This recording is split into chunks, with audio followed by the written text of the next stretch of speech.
Maníaco do Parque de São Paulo, vampiro de Niterói do Rio de Janeiro. A justiça brasileira julgou casos em que os predadores sexuais praticaram crimes em série, chegando a um nível em que a satisfação só era obtida com o assassinato das vítimas.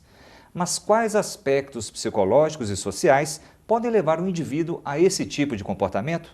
E as formas de combater esses delitos podem ferir a dignidade dos condenados? Vamos conferir o que argumentam os especialistas na reportagem de Eduardo Júnior.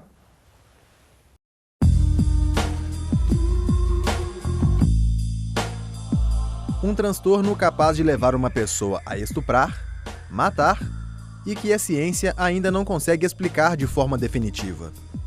Como é de se esperar, a sociedade fica alarmada com a repercussão de crimes desse tipo. Um dos casos mais recentes foi o de Marcos Antunes Trigueiro. O homem estuprou e assassinou 5 mulheres na região metropolitana de Belo Horizonte, ganhando o apelido de maníaco de contagem. Diversos profissionais se empenham na análise desses atos. E mesmo se apoiando nos mais variados recursos, é difícil saber o que motiva os agressores. A causa pode ser até uma experiência na infância. Por trás desse sujeito há toda uma história, né? Há uma estrutura, há uma forma de funcionamento. Os crimes sexuais muitas vezes são constituídos de sadismo, onde a satisfação do agressor não está no ato sexual, mas sim na violência praticada. E é a busca dessa satisfação que pode dar origem aos crimes em série. O criminoso serial geralmente apresenta um modus operandi que envolve requintes de crueldade. Trigueiro estrangulava suas vítimas após o ato. O caso do jovem serve para ilustrar a gravidade do transtorno, no qual o desejo só é saciado com a morte da vítima. Mas há casos em que o portador deste problema não comete nenhum delito. A pessoa que tem uma perversão, uma tendência sexual pervertida, mas que a pessoa consegue se controlar, identificar isso a tempo, procurar profissionais, médicos, psicólogos e tratar, muitas vezes ele não atua. Agora, se ele não diagnostica, não procura tratamento, ele acaba ultrapassando essa linha apenas de ser um doente para ser um doente criminoso. Cruzar esta linha é que pode colocar o indivíduo na mira da justiça. Trigueiro foi julgado 3 vezes e está preso em regime fechado. Suas condenações já somam 97 anos de prisão. No entanto, o prazo máximo de prisão é de 30 anos e, com a permissão de progressão de regime dada pelo Código Penal, ele pode sair antes disso. E aí surge a dúvida: como o indivíduo retornaria à sociedade? As perguntas se acumulam. Será que o indivíduo que pratica esse tipo de crime é recuperável? O tratamento existe. Existe o tratamento farmacológico com medicamentos, existem tratamentos psicológicos com psicoterapia. Agora, a recuperação plena, ela é questionável, mas é possível, sim, é possível de você ter, no médio e longo prazo, um controle razoável da pessoa, no caso, parar de cometer atos sexuais pervertidos que são criminosos para ter um comportamento sociável, não criminoso. E o que diz a lei? Então, não tem nenhuma preocupação preemente, ou seja, existente, expressa na lei, de um tratamento psicológico voltado a esse tipo de criminoso sexual.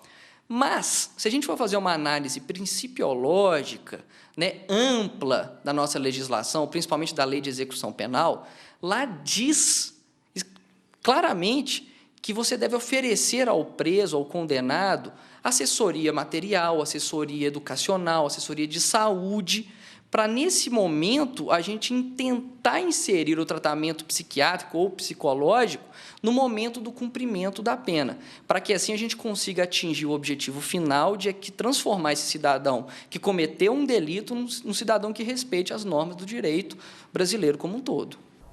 No Brasil, ainda não há consenso sobre a melhor forma de lidar com a questão. Atualmente, uma das alternativas em debate é a castração química, já adotada em outros países e que, por aqui, divide opiniões. Se você estiver pensando, por exemplo, na castração química, né, que é uma coisa que já ocorre em alguns países, por exemplo, nos Estados Unidos e no Canadá, são países que trabalham com essa perspectiva, né, de tratamento, vamos chamar de tratamento entre aspas, porque, na verdade, me parece a lei de Talião, né? Assim, olho por olho, dente por dente. Se o sujeito invade o corpo do outro, o corpo dele também vai ser invadido por uma droga, né, que vai trazer uma série de efeitos a esse corpo, inclusive efeitos muito danosos e que não tem garantia de que essa pessoa vá deixar de responder dessa forma, né, deixar de buscar esse tipo de satisfação. Acredito que é uma tendência no Brasil, com a discussão do meio médico e do meio judiciário e dessa interação desses dois meios, desses dois mundos, o mundo da medicina e o mundo da justiça, acabar optando talvez por um tratamento farmacológico que muitas vezes é muito melhor para o paciente no caso médico, e para o sentenciado, no caso justiça, para que ele possa não delinquir mais e ter um comportamento socialmente aceitável e que para ele também acaba gerando menos sofrimento, porque a partir do momento que reduz a compulsão, reduz aquela tara sexual, ele também sofre menos à medida em que ele não tem aquele desejo, aquele sofrimento de querer fazer, faz, não faz, e muitas vezes acaba sucumbindo à tentação e acaba fazendo, ou seja, tendo um ato sexual anormal, aberrante, criminoso.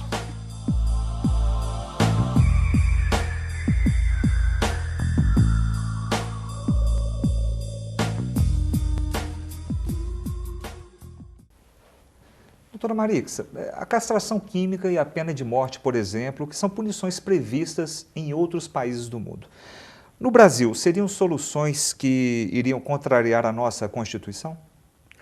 Olha, existem hoje 7 projetos em tramitação na Câmara dos Deputados, prevendo a implementação no Brasil da castração química. Mas, no meu sentir, essa solução ela é inconstitucional, porque ela atenta contra a dignidade da pessoa humana. Na verdade, a castração ela é através de medicamentos, né, inibidores da libido, do apetite sexual do agente, e isso aí violaria a dignidade da pessoa humana. Eu acredito que a melhor solução seria a castração não como pena, mas como direito do agente ou como opção para ele para obter, por exemplo, uma atenuante ou uma causa especial de redução de pena no caso de condenação, desde que ele concorde em fazer um tratamento, né? Mas não uma imposição, que ele pudesse escolher pelo tratamento ou não.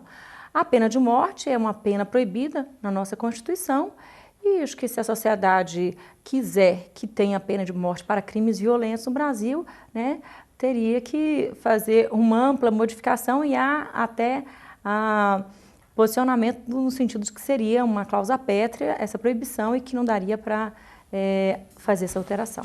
Doutora Marixa, agradecemos a participação da senhora em nosso programa com essas respostas assim, que realmente elucidaram aí questões bastante polêmicas. Eu que agradeço, Bruno. Obrigada.